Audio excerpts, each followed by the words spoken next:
Hey, so I thought I'd show you my live streaming workflow, but this time with this nice behind the scenes camera in the frame, so you can see exactly what I'm doing when I present this stuff. So I've got an iPad here, so when I draw, we've got the sparkle effect on. When I draw on the iPad, if the pencil's connected, it just appears up there straight away. You can see the feed from my camera is going both there and it's going to the iPad. And then I've just got, for whatever reason, I like to have it here too. And then you see up here, there's the teleprompter text coming through. So if we were to stop the presentation here, you would see down here is my script. So I've got my script there. I could zoom in on, but I'm not sure. But if I just hit present on that, we can talk about my live streaming workflow. So I press next. That's how I could press back and next on the Stream Deck, but I actually quite like just the subtlety of the keyboard shortcut there. So I just like to hit the keyboard. So I started doing the Office, the Squares TV App Lab, and then this is why we have voice isolation switched on. So I'm just gonna come down here in QCam. So you see I just, I would zoom. So I'm gonna go into here, I'm just gonna go voice isolation. And I am gonna quickly check my delay. So delay calculator. So you actually have to make a mouth sound for that to work when you're on a, so we're just looking for the frame where our hands come together. And I just noticed for some reason, there seems to be less of a delay on voice isolation with this mic. So that's weird. So yeah, so now there's no beeping in the background, hopefully. So I started doing this App Lab over 2 years ago now. It started out as something for the highly discerning audience of Office Hours Global community members. If I was going to keep people's attention and not look stupid, I would need a process. So you see the whole time I'm presenting, all I'm really doing, reading off the teleprompter, and then my script has everything everything in it that it's going to bring in the right stuff. So you'll see in a second. What I'll show today uses some bespoke tools that I've been able to create as a software developer. In pre-LLM times, I might not have bothered going into all this, as the bottleneck for many steps involved coding experience. But these days, spinning up, see, so I flubbed the teleprompter there. If I'm live, my mouth is a bit dry. I'm out of water, so that's what's happened there. I might not bother going into all this, as the bottleneck for many steps involved coding experience. But these days, actually spinning up quick tools like mine is possible using Claude Code with little to no programming experience. I wouldn't expect what you're doing to match my exact process. Everyone is different. Instead, I hope that you'll take some inspiration from what I'm doing when you create your own. So what I did there, I slightly ad-libbed the line. I didn't quite like it as written, but I could always click in. There's a little thing here where you can sort of update the script, exit. So what are the streams like? So you see when we came on that card, the little transition came up. So we're just always in sync with the script. So what are the streams like? My streams have decent production value. I hope you agree. It looks quite nice, doesn't it? Up here, top half. More like TV, I hope, than most streamers. If you just sort of come in and just banter, right? It's a slightly different thing. I need a paperweight to keep my book open. I go live for about 40 minutes on YouTube or longer if there's a lot of chat interaction. I include a title sequence, background music, a couple of different segments, weekly updates, and the main content. All that works through QCam on here. So it's just bringing in the right stuff at the right moment. When I'm live, I'm using a teleprompter. So there's the teleprompter. That's how I see my script. I can see my program preview up there. Also, the chat messages go up here as well. So if I want to know what, if I want to see chat messages straight away, then I can see them up there. And so that's all just in my eyeline straight away. So if someone's saying, you've got no audio, then I want to see that straight away. Because sometimes, when I was using Ecamm, I'd hear it and I'd have to hunt down the window and I'd find it, which would take away from the stream, unless I'd really prepared and put all my windows in the right place.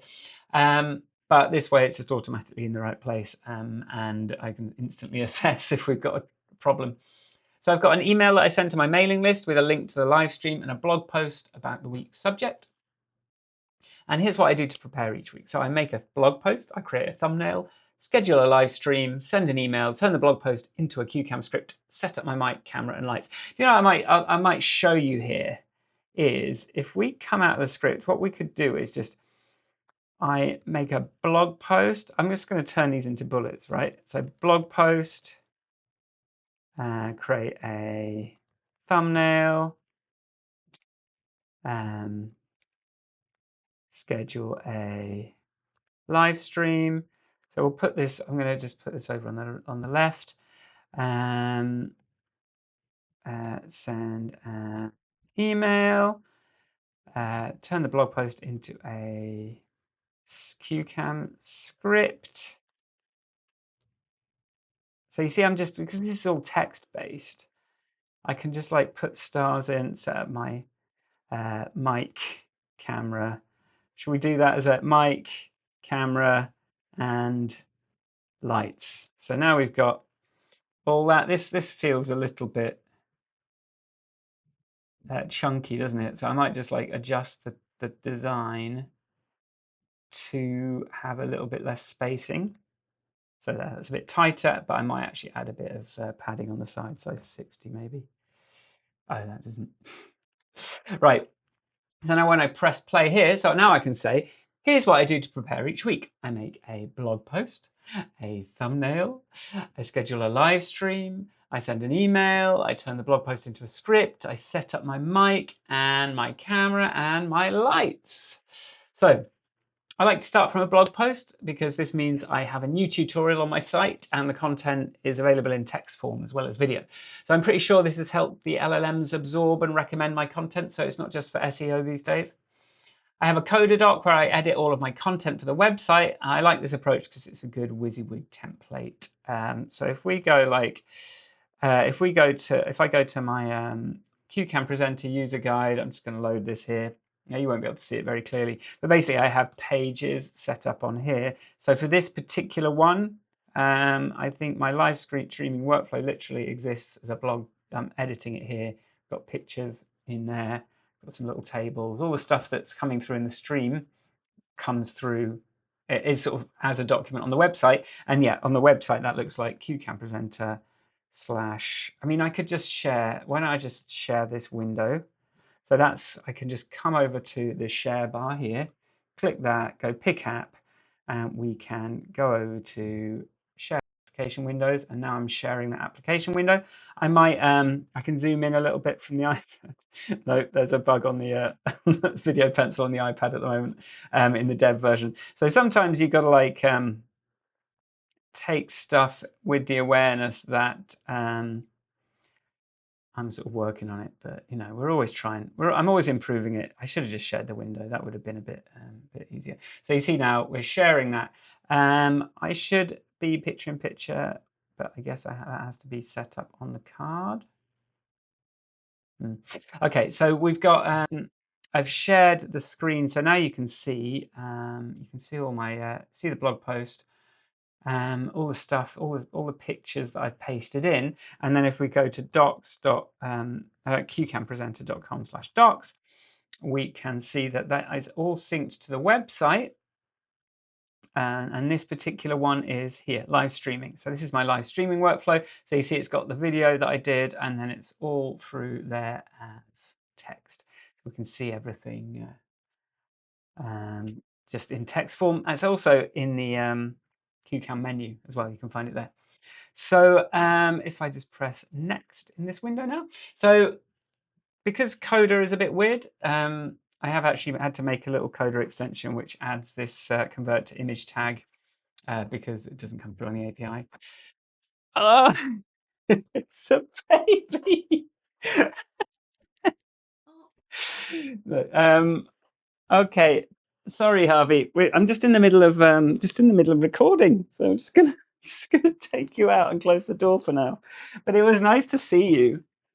Okay. I wonder if you saw that before I did. Yeah. Anyway, so when the post is done, I add it to this docs thing. So that's like that. and then I can publish that when I'm ready. So now that's synced via an admin page and becomes that blog post I just showed you. He's actually shouting outside the door, but thanks to QCam's voice isolation feature, you shouldn't be able to hear that. I have another Coda doc with an email template. So this is the email template. It's got kind of, I'm just going on Video Pencil. I'm going to use the highlight thing. So it has like a thumbnail area there. It has like the sort of different fields for the blog post and stuff like that. But yeah, basically, there's not much in this one. It's just I can use these ones and it just templates out the email for me. And then that templating process is done with this this compose thing. This is just part of Coda. You might use Notion, you might use something else. So each week I copy the previous week's thumbnail with Command D. So this is a Figma document. So I can just like go in, this is going to be all blurry, but you can see I've just got all the different, I just sort of like select this and then sort of like duplicate it and, you know, copy it to the next one. And then I thought I'd tell you about the transparent headshot here. So here, here the way this works is basically remove background is this handy feature in Preview. So you just open it in the Preview app, you can do remove background, then you get this, you can copy that, paste that into Figma, and you've got your transparent thing. And actually, and to capture that image, we've got a menu in QCam that lets you save the current frame. So if you're just on camera like I am now, I'll hit the side. So if you're on camera like this, if I take a screenshot now, I can then just like paste that into Preview or open it with Preview. So that goes into Figma. Creating the live stream. So even I don't have the YouTube link yet, but so I've got these little buttons in Figma for sort of grabbing that content. So I grab the subject and the event body that goes in the email template, and then in QCam I can go new live stream and schedule that. So we put some copy in there, title I've just pasted in, set the time, set the privacy, and you can also drag a thumbnail in there. And then once you hit schedule now, that's just going to schedule that on YouTube. And now you can like copy that URL for the watch page. It gives you the watch page. It gives you a couple that dashboard link straight away. And then if I remember, I put in that table you saw of the blog post, we'll put back in the video link so that it appears in the top of the post on the website, resync that. So then sending the email involves, now I've got that thumbnail. I can grab the YouTube link. I can grab that. So I made two thumbnails from Figma. I've got the big one, 1080p one. I've got the little one. The little one is for the emails, so it doesn't blow out the emails. It's just much easier to control the layout that way. And then I can see this preview of what my email is going to look like. And where does that email templating come from? Well, it comes from this hand-built emailing system that I have, which is pretty ugly, but I basically paste some markdown in there, paste the subject in there. It kind of like, there's some debugging stuff in the top here, but really it's just generating this email. I can see what the thumbnail looks like. I can see if it's, yeah, and then I can just sort of send them all at once there. So that just goes to Mailgun. You could probably roll something like this using using a large language model to help you. You could, instead of paying $50 a month to MailChimp or more, you could just like roll a little thing based on Mailgun. So my mail, I don't spend more than about $15 a month on emailing, really. And then I sort of have my own database of people. So that's, I think, a lot more control as well. And I can just customize it to whatever I need. To prepare the QCam script, I basically, so there's two scripts. There's the main script with like the run of show, like the title sequence. It's got like a video loop on the first card, an intro with a background, a title sequence, a few other little segments. So I just use file duplicate in QCam to make a new copy, and then you know, add the new intro, that kind of thing. Let's just see what that looks like. Sorry, yeah. So this is the doc. So I do a new one like that. And then I multi-select the old stuff, and you just multi-select the cards and delete them by pressing delete. And then I've got this secret little feature down the bottom of QCam Presenter where I can just like sync it and it will download the script as a QCam. It'll just turn this, what I wrote as a blog post, into a QCam script. And it will sync all the images and any videos as well. There's some stuff there. But actually, and then that gives you a script like this, which does need a lot of tidying up. And if I forgot to do that right-click Chrome extension thing, then those images will be missing. By the way, you don't really need to, you don't need a special secret thing like I've got. Like, you can literally just copy a large block of text from a website, paste it into QCam, and it's going to break it up across into cards. It's going to bring the images in. So that sort of gets you most of the way there. There's just a couple of like little secret GIF and video things I'm doing for myself. So now once that one is downloaded, so that's a separate script. So now I can copy a deep link to that script, and I can use jump to dock. So under more in QCam, I can, on a card, I can go jump to dock and paste in that link. And then that is going to jump. When I land on this jump to dock, it's going to jump to a different file. It will just, when I press next, like I've been pressing next on the keyboard like this, press next, it's actually going to jump to the next script. First slide, or any slide in that script actually, but usually just jump to the next script. And then when you finish that script, or press stop actually, but it's going to jump back to the next card here. It's going to jump back to the next card after that. So then my live stream script ends with some standard calls to action. I think this is really useful to have, like, here's what I want you to do each week. Here's my Discord channel. And then I might put a video in to play us out, or I might actually do a bit of live music with the stuff behind me, which, I've got some music equipment over here. And so now I'll tell you a bit about the audio video equipment I'm using to go live. And I can just point at this, can't I? So my Canon is up there. So that is a Canon EOS. It's a DSLR. So it's a Canon R6. Sorry, a mirrorless now you call them. It's not quite as catchy sounding, is it? I've got an Elgato prompter here, like hanging off it. So it's just basically on a long zoom lens. But I got this one because it's got really good focus for eyes, eye focus. Then I've got the, sorry, if I come back to here, then I've got I've got a mic. Today I'm using the, I've got the Osmo, DJI Osmo plugged in to the Mac, which is what's giving me my second camera, but it's also giving me a wireless microphone connection, which is on my lapel here. Hopefully you can hear me okay. Hopefully it's sounding good, because I haven't actually tested, and I have recorded for 17 minutes. And then you see this like messy acoustic foam on the wall. It's not great, but the voice isolation in QCam does sort of like hide the toddler screams, which you just will have hopefully experienced, because he was screaming out there just now. And then this Stream Deck Plus is down here, which is for, just buttons to, so you can I can control the lights with that, and I can go like next in my script. And then I usually have an earpiece in, so I can kind of hear what's going on, but I haven't bothered with that today.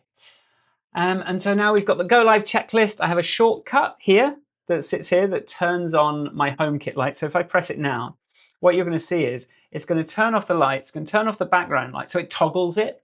But then there's also a message on my screen here which says, oh, don't forget to close the blind. I haven't closed the blinds today. Usually, I want control over the lights, so I'd close the blinds. But this would say, it says to remember to turn the ambit full lights on, which is this blue one here, which has a separate app. So that's always a bit annoying to remember. And then I've got this one I can tap on there. That's going to turn that off. And now we're in the dark. But if I just hit them again, that will all come back on. But sometimes, yeah, it's quite handy in shortcuts. I'll let you see it on my screen, even if you can't really see it properly. But toggle office lights, edit, has it's got a couple of commands. So it just says toggle accessory or scene, floor lamp, toggle accessory or scene, big light, and then show alert. Remember ambit full, camera, room light, blind. It also reminds me to turn off my big camera as well, which I always forget to do. So, and basically, usually I would have my desk. So this is a standing desk that goes up and down, but I haven't done it today because I've just taken you through the behind the scenes. But usually I'll raise the desk up so I'm standing while I speak. So it will be a slightly different angle. But because the light, basically everything is, this is on an arm. You see the camera is on an arm, laptop's on here, the lights are both on the desk. It means that the whole thing just goes up and down. And so that works quite well. As you saw before, I use QCam's built-in delay calculator to make sure my mic's in sync, and I put QCam's teleprompter window on the Elgato prompter screen. So this is a special window for the teleprompter that QCam gives you. And basically, you know, and then we sort of like try and pay attention to what's on this screen in case I do want to share my screen. And I do have another monitor here with more stuff on it, so I can kind of like see what's going on. And I put it so you can't see it because I think it's a bit of extra confusion. But I can sort of monitor that what my I'm doing. Like all we can see on this screen is like the top view, but like the bottom view that's down here is I'm sort of monitoring it to the side to make sure that's framed okay as well. There's a countdown clock feature in QCam. But yeah, basically that's all the stuff to prepare for a stream. But then it's time to just go for a walk, transition from this technical preparation mode into just performer. Because once I'm in performer mode, I just want to come to my teleprompter left and right and just know everything's where I want it to be. And if I was on TV, there would be a whole control room full of people, whole production crew, making sure that like everything happened at the right time. With QCam, it's just like press next, press the arrow on there, and that's all you need. And so all I have to really think about is like, what do I want to draw? Do I want to draw anything? Usually I don't, but when I do, it's really useful to have that there to be able to just sort of go, hey, give me a blank board and let me just draw a diagram. So we've got the teleprompter, camera, we've got the laptop, we've got the iPad, we've got the Stream Deck, I've got my keyboard, so it's sort of like, and then there's me, I'm looking into the camera. Ideally, you want to be level with the camera. And me performing as a dude. And I'll just hit that again, and that will clear the picture, get rid of the blank board. And so yeah, in QCam, now there's just a go live button there that I can press, and this will just like start pushing it to YouTube. And there is another step to going live on YouTube, which I like it because it sort of gives you a bit less, you're not like worrying how long it's going to take to connect. You can be connected already, and then you can just like commit it. And then chat messages will again like appear up there in the teleprompter. And I used to go live 3 minutes early with the countdown timer going before pressing next on the hour. So there'd be like a timer for 3 minutes. But because YouTube kind of does that anyway, it just means that if I just start like 5 seconds before it starts, it means that someone coming to watch the VOD, the replay that didn't see it live, can just watch the video. They don't have to like scan for the bit where it actually starts. And then I just read from the teleprompter, and like you see, I'm just pressing next. I can respond to chat messages as I go. I can have them in the teleprompter in case anyone's saying, like, as I say, like, we can't hear you. And you can either sequence break when you get messages, or you can like wait till you finish the segment. So if in the middle of a big chunky bit, I'll finish that, and then I'll sort of see what the questions are. And you know, it's a script, so it means that I always know what I'm supposed to say, but I can always like ad lib and just say whatever. Like I'm not like, this isn't, because one thing that's really cool is because I'm in control of when I press that next button, no one else or the computer, there's not like some automatic teleprompter scrolling ahead too fast, or even a person scrolling ahead and then having to scroll it back. Like I know, like actually I'm going to dwell on this for a little bit longer. I'm not going to press next yet. So it's just like any like presenter tool, really. It's not that complicated, but it just means that you can have your script, you know exactly the words. If you do have specific wording, specific facts, specific numbers, you can see them right there, and you're not going to be hesitating and trying to remember and looking down. But if you don't, if you just like have an idea in the moment and want to draw a thing and want to go crazy, then that's always a possibility, and that's something that I really like. And then the share bar, you see, like there's a share bar down here on here, and I can just like share whatever down here. So if there was a picture I wanted to share, I could just go into my images. There's never any good pictures in my images. They're always, oh, look, I could share this video of me. It's cold, but it's nice. Okay, whatever. You know, it's really easy to do that kind of thing. So thanks for, let's edit that and say thanks for watching. And then try not to, there we go.